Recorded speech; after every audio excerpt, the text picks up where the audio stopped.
Hello students of class 11 physics. जैसा कि हम लास्ट ईयर के कुछ क्वेश्चंस को देख रहे हैं जो 2019 से लेकर 2024 तक पूछे गए हैं, उनमें एक क्वेश्चन, और वैसे देखा जाए तो ये क्वेश्चन एक इंपॉर्टेंट क्वेश्चन में भी होता है, जिसको हम कहते हैं, पढ़ते हैं अगर क्वेश्चन को, तो ये है प्रक्षेप्य गति किसे कहते हैं। क्षैतिज के साथ थीटा कोण बनाते समय ऊपर की ओर फेंकी गई। ऊपर की ओर से मतलब है ऊर्ध्वाधर दिशा में, एकदम ऊर्ध्वाधर को फॉलो करते नहीं हुए, उसके साथ में कुछ मतलब क्षैतिज के साथ में कुछ कोण थीटा बनाते हुए फेंकी गई। तो इसके लिए निम्न का व्यंजक स्थापित कीजिए। उड्डयन काल, अधिकतम ऊंचाई और क्षैतिज परास। तो बच्चों सब सारी चीजें वन बाय वन समझते हैं और सभी का व्यंजक हम स्थापित करते हैं। मैं यहाँ पर दो का व्यंजक स्थापित करूंगा, तीसरा आपको इसका बना सकते हैं, या चाहे तो तीसरा भी मैं कर दूंगा। चलिए फटाफट समझते हैं। पहला, जैसा कि आपको पता है, इसमें लिखा प्रक्षेप्य गति किसे कहते हैं। ये क्वेश्चन आपको लेफ्ट हैंड साइड में दिखाई दे रहा होगा। तो प्रक्षेप्य गति किसे कहते हैं उसका मैंने यहाँ पर आंसर लिखा हुआ है, तो आंसर पहले देख लेते हैं, फिर और भी चीजें हम देखते हैं। चलिए देखते हैं। तो बच्चों, प्रक्षेप्य गति का मतलब क्या है। मान लो कोई वस्तु को हम किसी बिंदु से फेंकते हैं, इस दिशा के अलावा, ये दिशा के अलावा अगर हम वस्तु को फेंकते हैं तो ऐसी जो गति होती है वो होती है प्रक्षेप्य गति। और उसी का हम अगर उदाहरण देखें सबसे अच्छा, तो जो सबसे अच्छा उदाहरण हमें दिखता है जेवलिन थ्रो। जेवलिन थ्रो को हम बोलते हैं भाला फेंक। जैसा कि आप जानते हैं, नीरज चोपड़ा जो स्पोर्ट्स वाले, जो एथलेटिक्स में कहे जाते हैं, वो किस में, कौन से स्पोर्ट्स से माने जाते हैं, वो जेवलिन थ्रो में माने जाते हैं। ये जेवलिन थ्रो के लिए ही वो फेमस हैं। और वो जो गति करवाते हैं वही आपकी क्या है, प्रक्षेप्य गति है। चलिए आंसर को पढ़ते हैं। जब किसी वस्तु को प्रारंभिक वेग, मान लो प्रारंभिक वेग को u बोले हैं, से ऊर्ध्वाधर दिशा के अलावा, मतलब ये दिशा में नहीं फेंकना है, अन्य दिशा में फेंका जाता है, तो वह वस्तु ऊर्ध्वाधर तल में गति करती हुई पृथ्वी पर किसी अन्य स्थान पर गिरती है। और इस प्रकार की जो गति करती है वस्तु, उसी को बोलते हैं प्रक्षेप्य गति। इसके बहुत सारे उदाहरण हो सकते हैं, लेकिन सबसे बेस्ट और सबसे सिंपल सा उदाहरण क्या है, तो जेवलिन थ्रो होता है, भाला फेंक होता है। अब हमने ये वाला पार्ट को कवर कर लिया है, लेकिन हमें और भी इसके पार्ट दिख रहे हैं कि क्षैतिज के साथ, जो कि ये क्षैतिज आपको दिख रहा है, ये वाली जो पार्ट है इसको हम क्षैतिज बोल रहे हैं, और ये वाले पार्ट को हम क्या बोल रहे हैं, ऊर्ध्वाधर। तो क्षैतिज के साथ थीटा कोण बनाते हुए आपको क्या क्या बताना है, उड्डयन काल।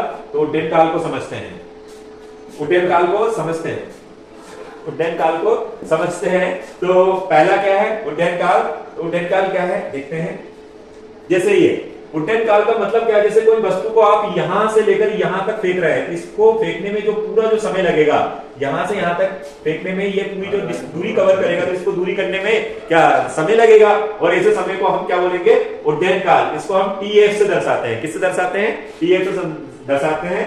तो जब वस्तु को प्रक्षेप्य गति दी जाती है, तो प्रारंभिक बिंदु से अंतिम बिंदु तक पहुंचने में लगे कुल समय को उड्डयन काल कहते हैं, जो कि अधिकतम समय का दुगुना होता है। कितना होता है, 2 गुना होता है। जैसा कि आपको पता होना चाहिए कि जो अधिकतम समय होता है, जो अधिकतम ऊंचाई के लिए, ये वाला जो समय होता है, ये अधिकतम समय होता है। तो इसका सूत्र हम याद रख सकते हैं। तो इससे हम डेरिवेशन बहुत कॉम्प्लिकेट ना करके सिंपल कर सकते हैं। तो ये होता है u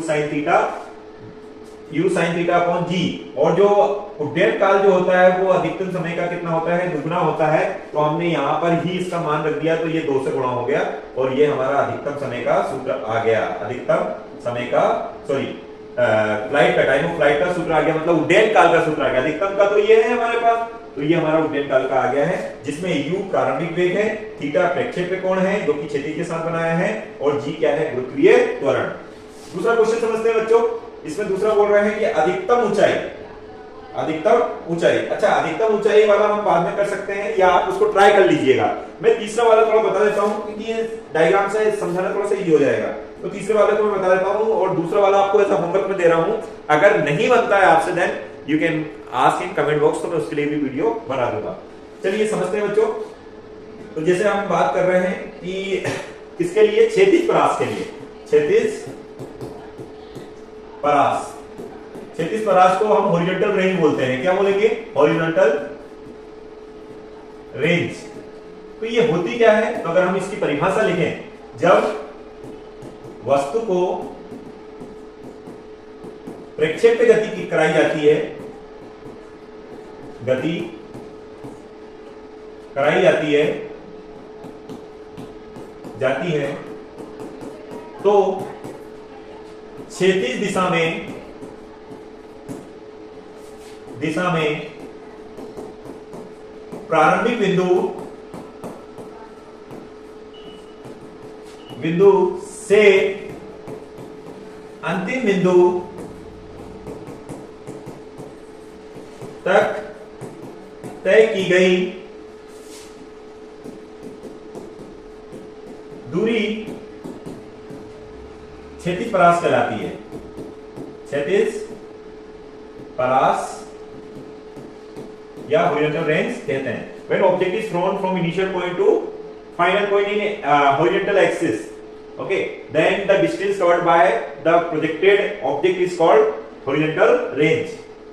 जैसा कि हमें पता है, हम जानते हैं चाल बराबर दूरी बटे समय। इससे हम इसका व्यंजक आसानी से मिला सकते हैं, आसानी से प्राप्त कर सकते हैं। चाल मतलब कौन सी दिशा में? क्षैतिज दिशा में, इसको एक्स दिशा में यूएक्स बोल दिया। दूरी जो है इसी को ही हम बोलेंगे हॉरिजॉन्टल रेंज या क्षैतिज परास। और टाइम बताइए, टाइम कौन सा था? अभी हमने देखा था उड्डयन काल वाला, इसलिए मैंने ये पहले डेरिवेशन लिया। तो हमें चाहिए क्या? ये आर चाहिए, तो हमने लिखा यूएक्स और यहां पर गुणा कर दिया टीएफ का, और ये आ जाएगा आर। अब आपको पता है कि जब हमने वस्तु को कोई थीटा के साथ में इस एक्सिस में फेंका तो इसके साथ में जाएगा, उसका प्रारंभिक वेग u है तो इसके साथ में जाएगा u cos थीटा, और उसका जो परपेंडिकुलर पार्ट है उसमें जाएगा u sin थीटा। यह सुन लो बच्चों। अब यहां पर ux की जगह में लिख सकता हूं u cos थीटा, और tf अभी जस्ट आपने लिखा है 2u sin theta upon g। ये हो गया आपका r। आगे सॉल्व करते हैं यहां पर, तो r इज इक्वल टू, ये आपका जाएगा u स्क्वायर, u स्क्वायर हो जाएगा, और यहां पर जाएगा 2 साइन थीटा कॉस थीटा, और अपन में जाएगा बच्चों g। आपको पता है साइन 2 थीटा क्या होता है? Sine 2 theta is equal to 2 sine theta cos theta. ये सूत्र आपको याद होना चाहिए, तो हमने ये फॉर्मूला यहां पर लगा दिया। तो ये हो जाएगा u square into 2 sine theta, sorry sine 2 theta, sine 2 theta है ना, साइन 2 थीटा। ये हमने इसकी जगह पर ये लिख दिया, और अपॉन में क्या जाएगा g। और जब ये हम इसको अधिकतम कर देते हैं, क्या कर देते हैं? अधिकतम कर देते हैं। ये अगर अधिकतम कर देते हैं तो साइन थीटा का मान क्या हो जाना चाहिए? साइन 2 थीटा का मान 1 हो जाना चाहिए। और साइन 2 थीटा का मान 1 कब होगा? जब थीटा का मान 45 डिग्री होता है। ये भी कई बार पूछ लेते हैं कि अधिकतम क्षैतिज परास को कवर करने के लिए हमें कितने कोण से देखना चाहिए, मतलब ये वाला कोण कितना होना चाहिए? तो बच्चों ये होना चाहिए 45 डिग्री। कितना होना चाहिए? 45 डिग्री। आई होप इतना आपको समझ में आ गया होगा। अब अगर दूसरा वाला डेरिवेशन आपसे पूछे कि अधिकतम ऊंचाई वाला, तो उसमें आप जो सेकंड इक्वेशन ऑफ मोशन है या गति का द्वितीय समीकरण है उसकी सहायता से आप कर सकते हैं। मैं थोड़ा हिंट दे देता हूं, इसमें करिएगा आप। देखिए आप जब करेंगे तभी आप सीख पाएंगे। अगर मैं सारी चीजें आपको करके दे दूंगा तो शायद आप ना सीख पाए। तो दूसरा वाला आपको अधिकतम ऊंचाई वाले की बात कर रहा है, अधिकतम ऊंचाई की बात करते हैं। शॉर्ट में बताऊंगा, ज्यादा डिटेल में नहीं बता रहा हूं इसको मैं। तो इसके लिए आपके पास सूत्र होता है equal to ut plus half at square. Yes बच्चों, तो a की जगह आपको लिखना है g, a की जगह क्या लिखना है? g। t की जगह आपको लिखना है t max, h की जगह आप चाहे तो h max लिख दीजिएगा, ओके। और u की जगह आपको क्या लिखना है?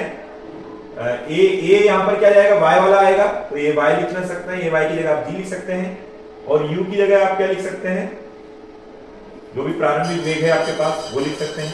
ऐसे करके आप ये सूत्र की हेल्प से इसको बनाने की कोशिश कीजिए। अगर आ जाए तो ठीक है, अदरवाइज फिर अगर आपके कमेंट बॉक्स में अगर आप पूछते हैं कि सर ये नहीं आ रहा, then I will explain. I hope समझ में आ गया होगा। Thank you.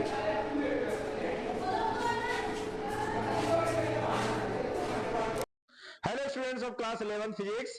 जैसा कि हमने इससे पहले वाले जो वीडियो था उसमें हमने डेरिवेशन किया था। किसका डेरिवेशन किया था? पहले तो हमने ये देखा था कि क्षैतिज परास के लिए डेरिवेशन किया था, आपने उड्डयन काल के लिए डेरिवेशन किया था, और अधिकतम ऊंचाई के लिए किया था। लेकिन जो 2022-23 में जो क्वेश्चन पूछा गया है उसमें टॉपिक तो वही है, लेकिन इसमें इन्होंने क्या कर लिया, न्यूमेरिकल क्वेश्चन बना के दे दिया। तो एक बार क्वेश्चन पढ़ लेते हैं और फिर आंसर को भी हम देख लेते हैं कैसे करना है आपको। तो बच्चों देखिएगा, इसमें क्वेश्चन क्या है, पहले एक क्रिकेट की गेंद को 36 से 30 डिग्री का कोण बनाते हुए 25 मीटर पर सेकंड के वेग से फेंकी जाती है, तो निम्न की गणना कीजिए। और वही के वही क्वेश्चन दे दिए हैं जो कि इससे प्रीवियस वाले वीडियो में हमने किए हैं ऑलरेडी। तो पहला क्वेश्चन क्या है बेटा, उड्डयन काल, दूसरा क्या बोल रहा है, अधिकतम ऊंचाई, और तीसरा क्या है, क्षैतिज परास। बच्चों ऐसे क्वेश्चन के लिए हमें सिर्फ डायरेक्ट क्या चाहिए, सूत्र चाहिए। तो हमारे जैसे हमने पहले क्या लिखा है, ये उत्तर लिखा और उत्तर में जो दिया था वो लिख दिया हमने। उड्डयन काल का सूत्र ड्राइव किया था हमने 2u sin थीटा अपॉन जी। 2 की जगह 2 लिखेंगे, u की जगह आपको दिया है, u का मान कितना दिया है 25, और साइन 30 डिग्री, और साइन 30 का मान आपको पता है 1/2 होता है। और इसको जब कैंसिल करते हैं तो 5 गुणा 1/2, और 5/2 हो जाएगा। 5/2 को आप क्या लिख सकते हैं, 2.5। निकाल क्या रहे हैं, काल, काल मतलब समय, समय की SI मात्रक क्या हो जाएगी, सेकंड। तो कितना हो गया, 2.5 सेकंड। दूसरा अधिकतम ऊंचाई की बात करते हैं। अधिकतम ऊंचाई का हमने सूत्र यूज किया, सूत्र क्या है, you square sine square theta upon 2g।